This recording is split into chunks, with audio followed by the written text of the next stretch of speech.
kitabnya itu.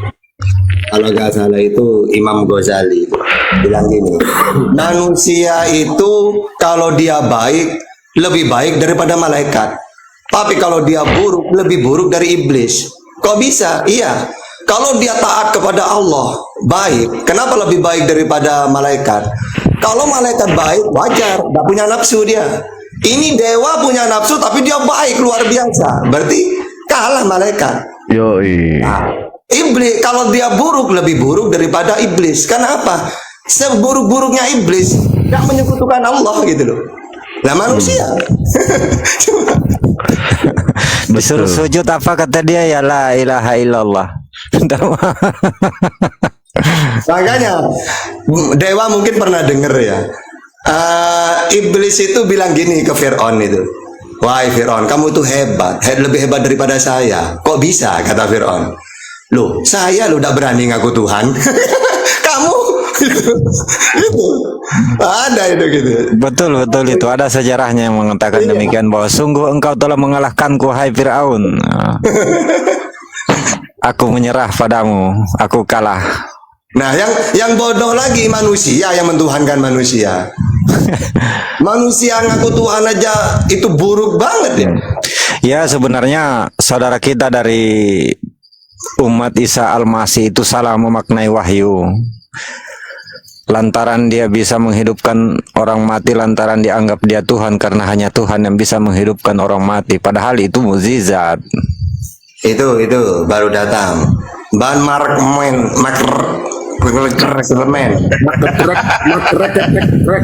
Aduh, susah juga. Susah banget namanya. Ya, selamat pagi menjelang siang, Pak Markman. Pak, buka mute-nya. Lah. Ini kenapa orang-orang naik? Pada Anda nih. Iya, orang-orang ini naik, tapi nah turun sendiri. Aduh.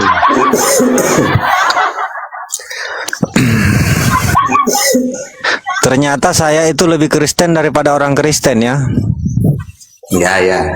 Bang Situ takut keburu kabur. Bang Situ silakan. Silakan Bang Situ. Nggak perlu ditanya lagi ini Bang Situ. Assalamualaikum. Waalaikumsalam. Aduh, kaget lagi saya. Silakan, apa yang ada mau disampaikan kalau Muslim ya? Bukan, Bang Situ ini Kristen. Oh, Kristen. Ya silakan, maunya gimana? Mau dialog atau mau bertanya atau mau curhat atau apa? Silakan. Mau bertanya aja Bang. Silakan. Tapi aku mau sanggah yang mengenai nama Tuhan itu ya Bang ya. Ya. Kalau dari pandangan saya, ya kalau untuk segi penafsiran dalam bahasa Indonesia dikatakan nama Tuhan itu disebut Allah. Tapi kalau dalam bahasa aslinya YHWH. Ya sudah. Jadi intinya jangan mengkritik nama Allah itu karena masih kamu pakai gitu loh. Kan tidak pantas kan? Tidak setuju dengan nama itu tapi dipakai di kitabnya. Nah, mendingan tinggalkan aja dulu sebelum direvisi dulu. Abang suruh aja sama pimpinan LAI karena dia yang udah itu urusanmu, tidak penting bagi saya. Yang penting saya sudah menguasai Bible itu sudah.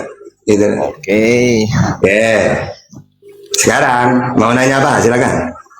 Begini Bang, kalau seandainya Islam adalah pemeluk agama Tuhan ya atau Allah ya kan? Iya. Yang saya pengen tahu, ini saya pengen tahu aja bukan untuk menjatuhkan. Apakah 10 hukum yang ditulis dari Allah kepada Nabi Musa itu dipakai nggak Bang di agama Islam? Iya, dipakai semua. Ya. Oke. Buktinya di hukum keempat apakah dilaksanakan Bang? Oke. Jadi gini, hukum keempat itu kan cuma menentukan di dalam 7 hari itu harus ada satu ibadah ditentukan. Sebenarnya itu hari apapun yang penting itu pemberian Allah. Ketika Allah memberikan di Israel Sabtu, ya harus Sabtu. Tapi ketika Allah memberi hari Jumat, ya hari Jumat kita harus patuh kepada Allah. Sama seperti kamu. Kalau kamu pakai ayat itu, kenapa kamu hari Minggu? Ayo. Saya nggak hari Minggu Bang, saya sudah pindah. Nah, ya sudah. Oke. Oke, sekarang gini, hari Sabtu itu pemberian Tuhan kan? Oke. Perintah Begitu bukan juga- pemberian bang. Begitu juga dalam surat Jumu'ah, itu pemberian Tuhan Jumat itu. Ya sudah. Ya itu kan yang saya tahu itu perintah dari Nabi Muhammad kan bang. Iya, dari Tuhan Allah. Kalau hari Sabat itu dari siapa? Tuhan sendiri yang tulis bang. Ya sudah. Darinya. Ya sudah, sama-sama dari Tuhan itu. Oke. Ya. Ini Pak Bang Situ, yang harusnya Anda pertanyakan, Sabat itu ditujukan untuk umat yang mana? Nah, itu pertanyaannya. Apakah diperuntukkan hanya satu kaum Jangan atau hanya- menyeluruh? Pakai dalil, Pak. silakan. Oke, jangan hanya patokan di satu ayat aja ya bang ya. Karena itu memang di dalam kitab Kejadian, Keluaran, Imamat, Bilangan, Ulangan itu memang untuk bangsa Israel. Tapi lihat di dalam Zabur, itu di dalam kitabnya Apa Daud. hubungannya disabur? Itulah bang. Kan di sini 10 perintah hukum Taurat. Kau lari ke sabur. Udah, intinya sudah dijawab. Silakan. Mau nanya apa lagi? Biar gak muter-muter. Silakan. Iya. Hukum Taurat beda dengan 10 hukum bang. Tapi Ya sudah, intinya pertanyaanmu sudah dijawab. Sekarang mau nanya apa lagi? oh berarti yang penting abang masih pelihara 10 hukum itu ya. Iya, kan ada semua ayatnya dalam Al-Quran masih. Tapi itulah bang, saya masih ragu dengan hukum. Kamu keempat. Kristen kan? Berarti Kristen hari Minggu itu salah semua itu ya? Salah karena mereka merayakan sudah. hari kebangkitan. Ya sudah. Kamu udah tahu Kristennya salah, masih diimani. Nah itu. Masih masuk Kristen. Ya karena mereka harus dibenarkan bang. Nah, ya Jangan udah. salah. Ya udah. Sekarang mau nanya apa lagi? Jangan Itu aja. Kalau dialog kamu udah akan mampu gitu. Saya pengen tahu statement dari Bang Setu. Orang Kristen yang melaksanakan Sabat di hari Minggu itu sesat atau tidak? Sesat bang karena nggak ada datanya. Baik, sesat berarti ya. Nah, silakan tuh ya. Dibantah sama orang Kristen yang di bawah, seperti siapa tuh si Madang ya kan, dan dia beribadah pasti hari Minggu, jelas pernyataan dari Setu itu sesat. Nah sekarang orang Kristen yang melaksanakan hari Sabatnya hari Sabtu itu sesat atau tidak? Tidak, karena itu ada di Tidak sesat. Ada datanya. Oh bukan, itu kan diperintahkan untuk orang Yahudi, bukan orang Kristen. Bukan. Makanya saya bilang bang, itu lihat di Zabur pasal 119 ayat 160 itu. Iya, itu untuk orang Yahudi, Bang. Selama-lamanya. Bukan untuk Itu Yahudi, bang. untuk orang Yahudi. Orang Kristen perintahnya mana? Orang Kristen. Itu baca bang, Zabur Daud itu mengatakan untuk selama-lamanya di dalam. Iya, untuk orang Kristen. Yang saya tanya di sini untuk orang Kristen. Itu untuk orang Yahudi. Untuk orang Kristen. Kita lihat di dalam Ibrani 4 ayat 9. Oh, Ibrani, baik. Ibrani 4. Ayat 9. Ibrani yang tulis siapa, Bang? Nggak tahu. Nggak tahu ya. Sampai hari ini Bang, saya belum dapat jawabannya itu Bang. Ibrani ini siapa yang nulis? Sampai hari ini saya. Antara Paulus atau rekan-rekan Paulus. Oh ya antara, nggak bisa Bang. Yang namanya kitab suci tidak boleh kita melakukan spekulasi. Tidak boleh. Ada dan tidak ada. Ya. Sampai sekarang hari ini saya cari jawaban, baik itu ke orang ahli manapun juga, siapa penulis Ibrani ternyata tidak ada jawabannya sampai hari ini. Ya intinya itu masih terpakai 10 hukum itu karena itu Baik. integritas Allah itu sendiri. Ketika Ibrani itu tidak jelas penulisnya itu siapa, apa pantas masih diimani sama Abang? Iya, karena sudah dikanonisasikan Bapak Gereja. Iya dikanonisasi, itu kan tidak ada sertifikasi dari Yesus. Pertanyaannya itu Ibrani itu kan ketika saya menjadi berdiskusi gini ya sama orang Kristen, saya ini kritis. Sempat menanyakan yang namanya Ibrani ini siapa sih yang nulis? Ternyata sampai sekarang nggak ketemu. Nah ketika Abang mengatakan mengimani yang namanya Ibrani, sementara tulisan orangnya itu tidak diketahui siapa orangnya, pantas atau tidak untuk diimani Bang? Pantas karena itu kebenaran dari Tuhan. Baik, kalau misalkan pantas terserah. Berarti abang lebih suka ayat yang remang-remang ya, lebih suka ayat yang tidak jelas ya daripada ayat yang jelas. Nah terus surat-surat Paulus yang dimana itu adalah bukan berisi firman tetapi berisi mengenai soal surat-surat. Pantas atau tidak yang namanya surat itu untuk diimani Bang? Ya kalau itu memuliakan Allah ya pantas. Baik, berarti abang ini lebih suka yang namanya surat daripada firman dari Tuhan langsung. Karena sependek ilmu pengetahuan kami, yang namanya surat itu bukan untuk diimani, Bang. Tetapi yang namanya surat itu untuk dikoleksi, itu yang benar. Gitu. Kalau koleksi saya mendingan benda-benda mati aja bang, koleksi. Lah, Bible juga benda mati kok. Gimana ini? Firmannya Bible benda mati. Firmannya hidup. Di mana firman hidup mengatakan Bible firman hidup? Itulah namanya iman bang. Kalau bicara iman selesai. Gimana sih ini? Kita kan bicara akal di sini. Baik, tadi Ibrani berapa? Ibrani berapa? Kan iman dan akal sejalan bang. Iman dan akal sejalan. Baik, saya terima iman dan akal sejalan. Nah, sekarang coba saya pengen tahu di mana akal bisa menerima ketika yang namanya Tuhan itu mati. Akal mana yang bisa menerima, Bang? Hah? Akal mana yang bisa menerima ketika Tuhan itu mati, Bang? Ketika ada catatan sejarah. Akal mana yang saya terima dan jelaskan secara akal. Bagaimana mungkin yang namanya Tuhan Maha Kuasa itu bisa mati, Bang? Wah. Jelaskan secara akal, Bang. Itu sudah ada tertulis bang di dalam Kejadian, makanya saya pakai akal. Di mana di dalam Kejadian Tuhan itu bisa mati, Bang? Tuhan orang Yahudi tidak pernah mati, Bang. Ketika Adam dan Hawa berdosa. Wah, jadi Adam dan Hawa ini. Terangkan secara akal kepada kami, jangan menggunakan Bible. Terangkan secara akal. Tadi kan abang bicara akal nih. Bagaimana yang namanya satu entitas yang maha dahsyat, yang dikatakan maha hidup, El Gibor, El Shaddai, itu bisa mati. Secara akal bang, terangkan kepada kami. Kan dia 100% manusia, jadi itu akalnya lah. 100% manusia, terus 100% Tuhan gitu? Iya. Oh, Yesus punya dua natur. 100% manusia, 100% Tuhan. Ya, waktu itu memang Yesus saat itu pakai Ayatnya ada atau tidak, Bang? Filipi 2 ayat 11. Enggak, Yesus mengatakan 100% manusia, 100% Tuhan. Ayatnya ada atau tidak? Filipi 2 ayat 11 ketika Allah mengosongkan dirinya menjelma manusia itu. Oh, enggak ada, Bang. Itu bukan eksplisit, Bang. Ayat seperti itu. Nah, ketika Abang mengatakan Yesus, ya memang diakui berbeda. Di sini akal kita, Bang, difungsikan, Bang. Ketika Abang mengatakan Yesus adalah 100% manusia, Yesus 100% Tuhan, memiliki dua natur. Sementara Roh Kudus punya berapa natur, Bang? Roh Kudus itu satu natur. Boleh enggak saya mengatakan Roh Kudus itu 100% Tuhan, 100% burung merpati?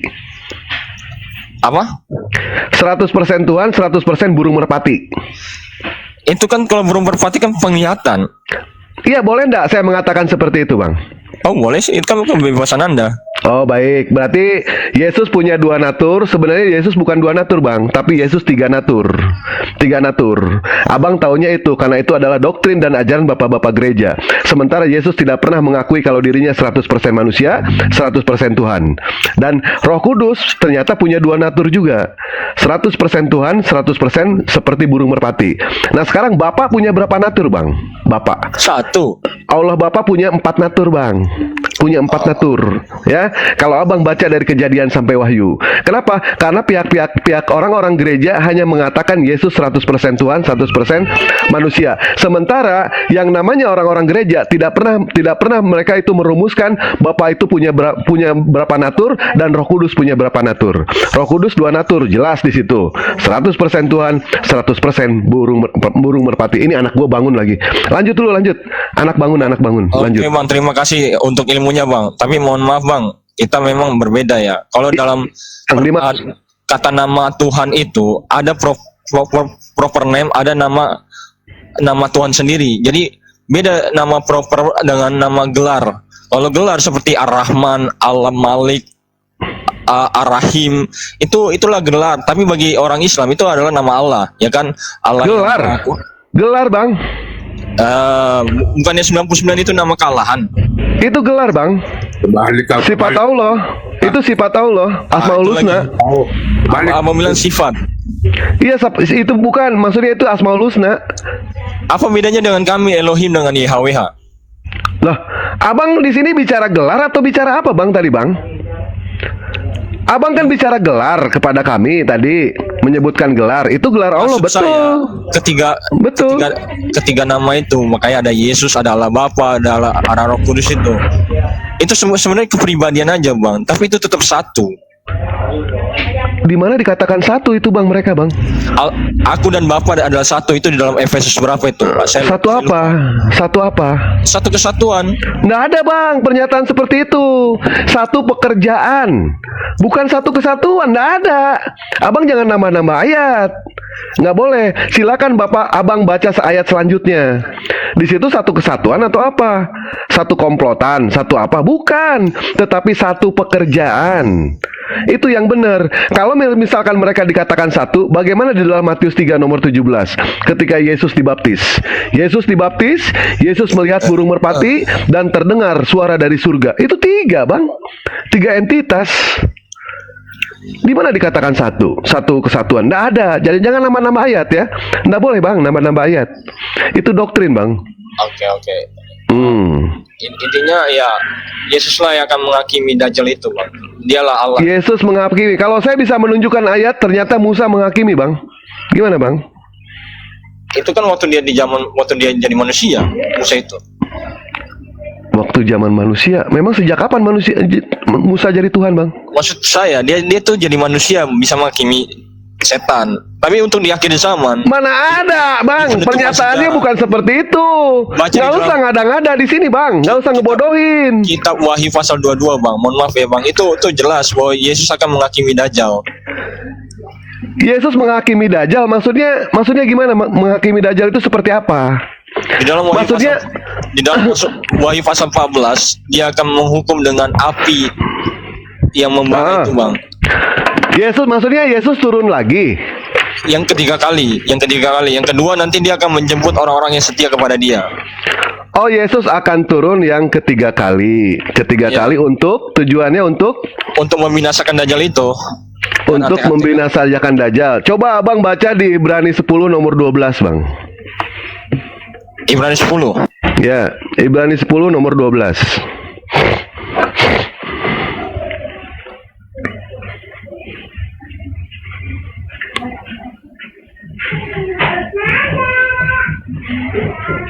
Ini nggak ada kaitannya, Bang, dengan penglihatan. Ini hanya pernyataan bahwa dia sekarang ada di kanan Allah. Bang, baca dulu, bang. Ibrani 10 nomor 12.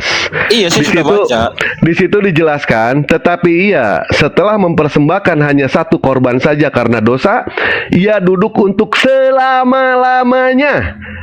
Artinya di sini, bang, ketika orang-orang Kristen itu percaya bahwa Yesus adalah menjadi korban, menjadi korban apa, domba bakaran, itu artinya terus Yesus naik ke surga dan Yesus duduk untuk selama-lamanya di sebelah kanan Allah Bapa. Di sini dijelaskan bahwa Yesus itu lumpuh. Yesus tidak akan pernah turun kembali yang kedua kali, bang. Seperti diceritakan di dalam Yohanes yang mengatakan kalau Yesus bakal turun di awan-awan. Ternyata menurut Ibrani 10 nomor 12, tetapi ia setelah mempersembahkan hanya satu korban saja karena dosa, ia duduk untuk selama-lamanya. Artinya selama-lamanya dia tidak akan pernah turun lagi, bang. Ya, ini bertentangan ayatnya. Begitu, bang, ya. Jadi arti selama-lamanya, abang tahu, bang? Arti selama-lamanya itu apa? Tahu, sama seperti 10 hukum itu selama-lamanya. Iya, paham. Ini bicara mengenai soal Yesus selama-lamanya. Artinya Yesus itu tidak akan pernah turun kembali, bang. Ya? Iya, tapi dalam Bertentangan. Yohanes di Pulau Patmos itu jelas di dalam Wahyu pasal 14 ada pengkabaran 3 malaikat yang akan dikumandangkan bahwa Yesus akan datang segera. Nah, berarti ayat ini bohong. Ayat ini bohong. Bukan ayat ini bohong, abangnya aja salah tafsir, cocologi terus. Jadi saya Bukan. menanggapi Coba aja. saya tanya ke Muslim. Katakan saya salah kalau misalkan saya salah ya. Ya, kalau Di dalam bagi Ibrani, sesama muslim sebentar. yang pasti mengiyakan. Makanya kami membaca Bible itu menggunakan akal, bang. Menggunakan itu akal, aja, tampilkan bukan menggunakan aja. dogma. Kita pakai Bandewa. kalau kami Ya. menafsirkan Baca, baik, Kita ekspositori. tampilkan Ibrani 10 nomor 12. Kami sudah itu tahu umat ayat Muslim, itu. Saya sudah ya nggak tahu ayat apa-apa, itu. nggak apa-apa. Kita mencerdaskan yang di bawah, bang. Kalau abang silakan, Ben. tidak setuju, kami yang di bawah mencerdaskan yang di bawah. Ibrani 10 nomor 12. Benny, monitor kagak, Ben? Ibrani 10 nomor 12. Saya sudah tahu kok ayat itu. Iya, nggak apa-apa, sudah tahu juga. Kan yang di bawah belum ada yang tahu, bang. Oh, Makanya siap, saya kasih tahu. Saya kasih tahu yang di bawah. Ya, dibaca tuh. Edukasi yang di bawah. Ya. betul. Baca Pak Ruri atau Ban Ben, supaya dewa tidak disangka karang-karang. Lanjut. Tetapi ia, oke saya baca ya. Tetapi ia Ya, setelah mempersembahkan hanya satu kerbau saja, korban saja karena dosa, ia duduk untuk selama-lamanya di sebelah kanan Allah. Selamat Artinya datang di kebetulan. Selamat datang di kebetulan. Artinya, ayat yang mengatakan Yesus turun kembali itu ternyata ayatnya bertentangan dengan ayat Ibrani 10 nomor 12. Baca Ini lagi di ayat bertentangan. ke-13, baca lagi di ayat ke-13. Baik, silakan. Saya kebetulan sudah baca. Nanti kita akan lihat juga pertentangannya. Ayat Ibrani 10 nomor 12, kita pertentangannya kita bandingkan lagi dengan ayat yang lain.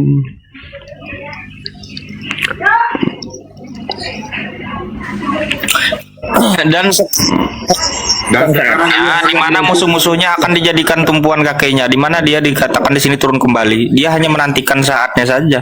Oh betul, betul. Memang Yesus itu menantikan saatnya. Jadi Yesus tidak akan pernah turun kembali yang kedua kali ataupun ketiga kali. Yesus hanya menunggu musuh-musuhnya nanti.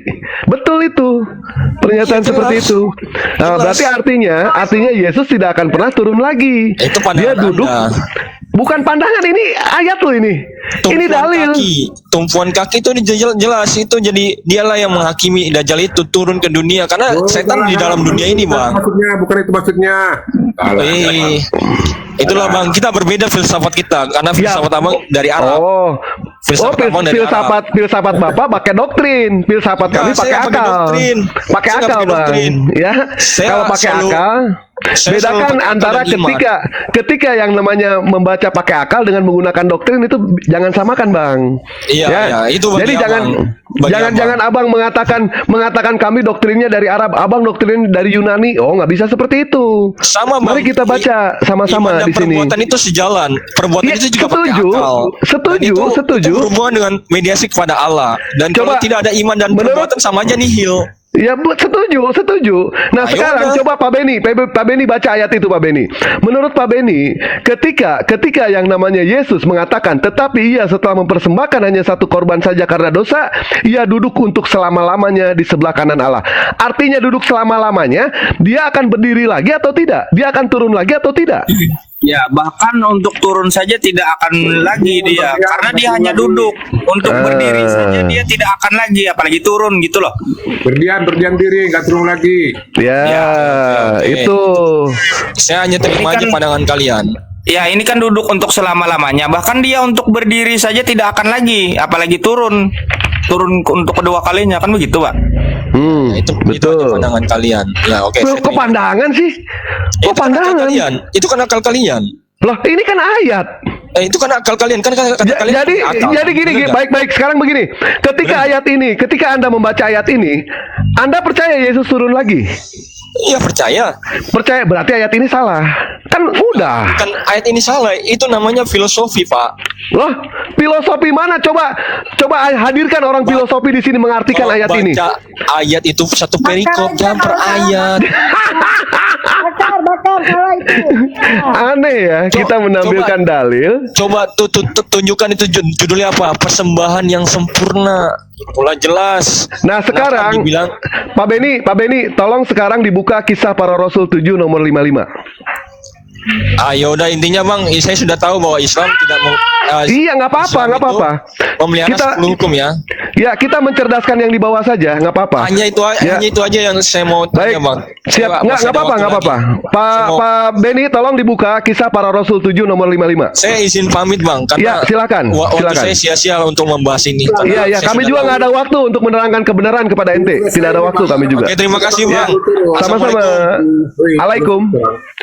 Tolong dibuka Kisah Para Rasul 7 nomor 55. Kisah Para Rasul 7 nomor 55. Buka. Ya, tetapi Stefanus yang penuh dengan Roh Kudus menatap ke langit, lalu melihat kemuliaan Allah dan Yesus berdiri di sebelah kanan Allah. Nah, ya tadi Nah, pertanyaannya, mana yang benar? Berdiri apa duduk? Ini di sini mamnya. juga. Hei. Coba Pak Dalbo. Pak Dalbo kan di sini pendeta nih. Jangan makan uang perpuluhan mulu padahal Bo. Dewa pengen nanya, ini yang benar berdiri apa duduk ini?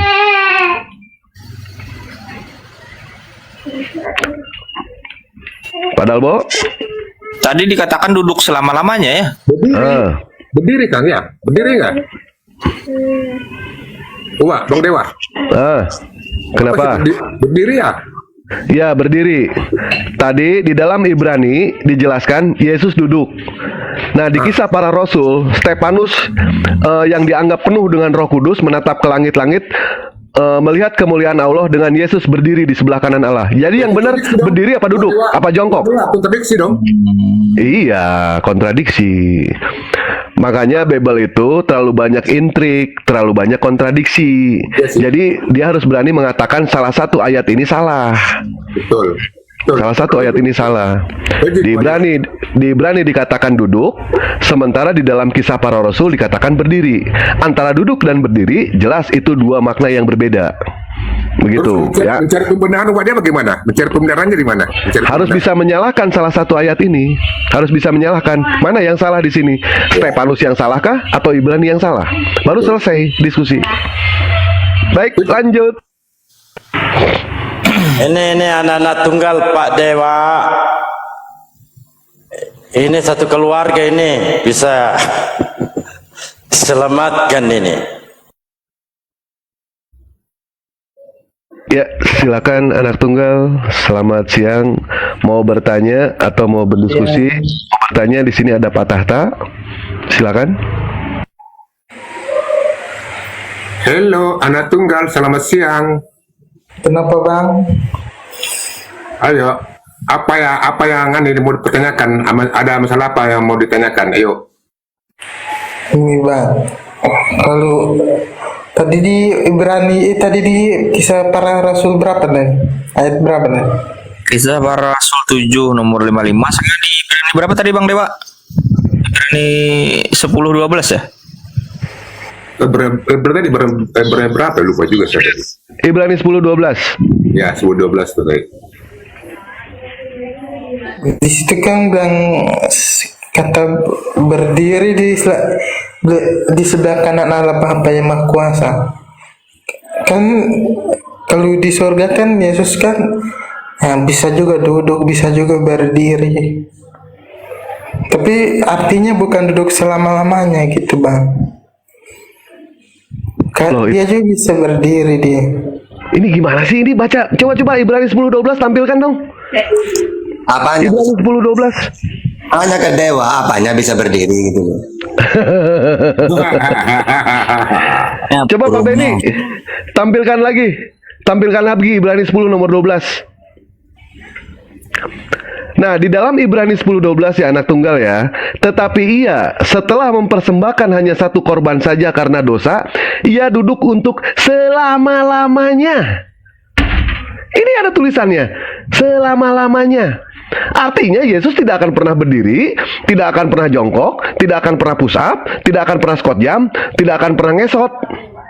Ini jelas loh ini ayatnya. Mungkin Pak Dewa, mungkin yang dimaksud kursinya sudah kalah.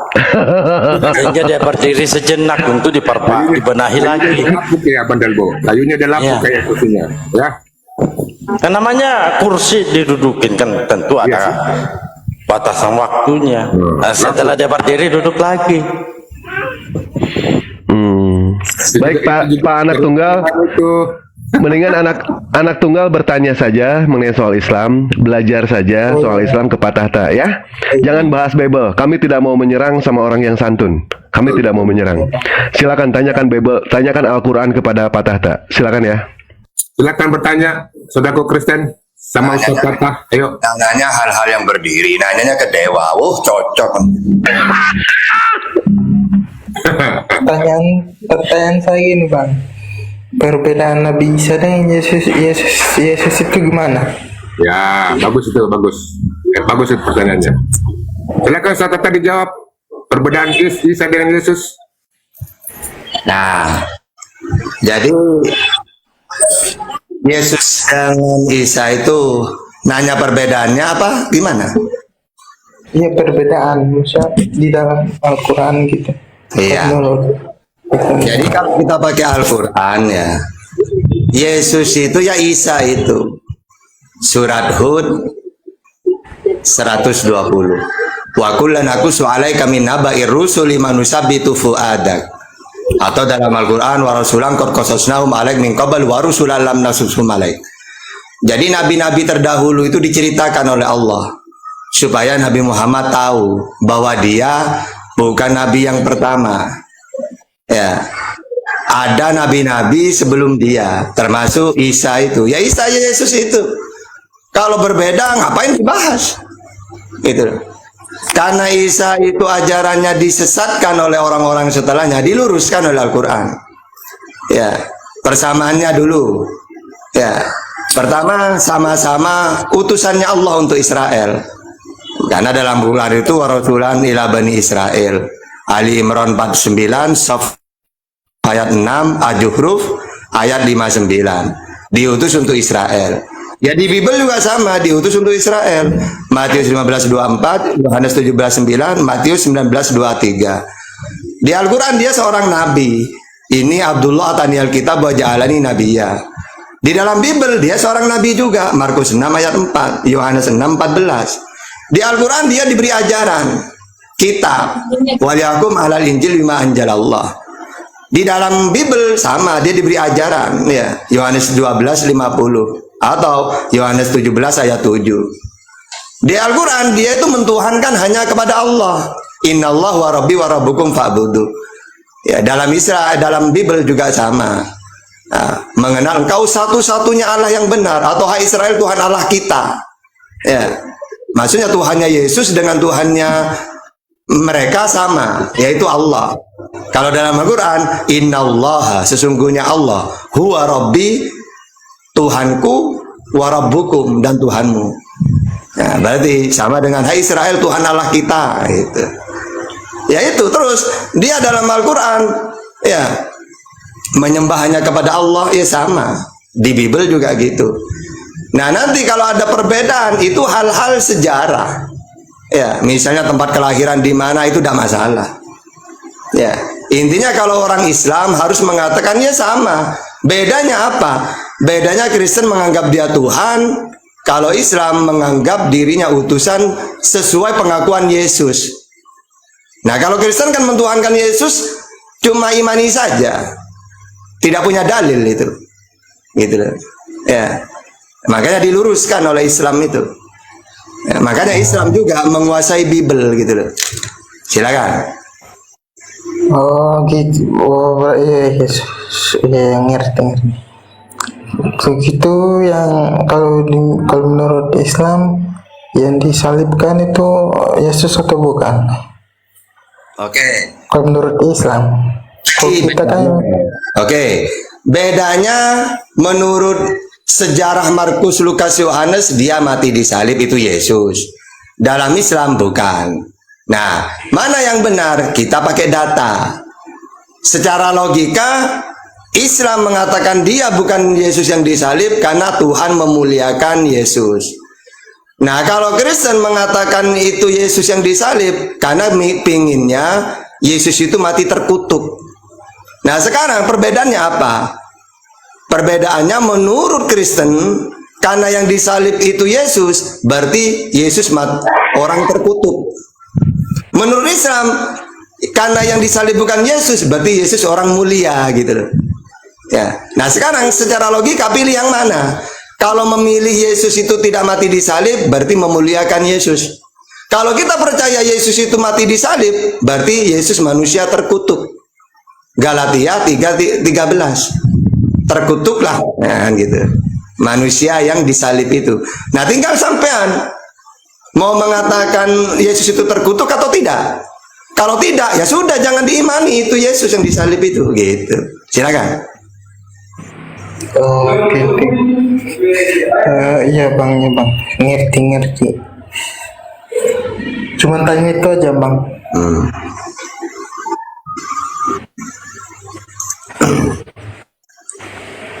Dia nanya sampai puas bro, sampai puas bro. Dia masih banyak. Banyak sampai puas. Jadi itu tadi intinya ya, anak tunggal. Kalau Anda mengatakan Yesus yang disalib, Anda harus menerima konsekuensinya. Artinya Yesus itu yang dikutuk, sedangkan orang-orang yang terkutuk itu kekal di api neraka. Kalau Tuhanmu masuk neraka, jelas pasti Anda juga masuk neraka. Oh iya bang, ya bang. Mau Tuhanmu dikutuk?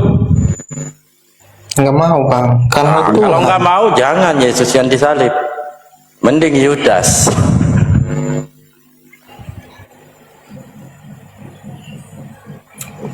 Oh iya iya. Jadi bagaimana, Anda sudah paham sekarang? Paham nggak? Paham bang, paham. Paham kan? Ya baguslah kalau paham. Berarti Yesus tidak dikutuk. Hah? Masih bingung saya. Pak. Lu kok bingung? Tanya Gini nggak aja, tahu. mau tidak Tuhanmu dikutuk? Tidak mau bang. Nah, berarti yang disalib Yesus atau bukan? Bukan, Kan ya kan? kan apa yang tertulis di Alkitab berarti yang tertulis Alkitab berarti benar bang. Oh, benar berarti Yesus terkutuk.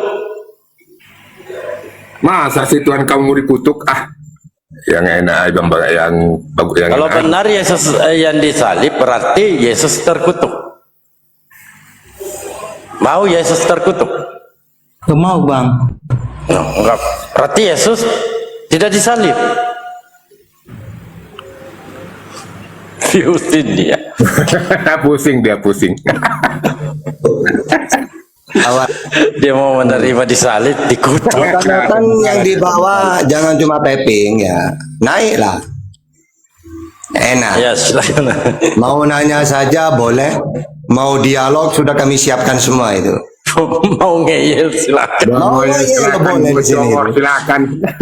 Semuanya diperbolehkan.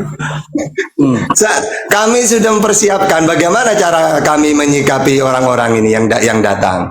Yang bertanya tak silakan bertanya. Yang mau dialog kita dialog. Yang depan. Beda-beda nanti caranya melayani nanti. Ya. Naik. Jangan takut.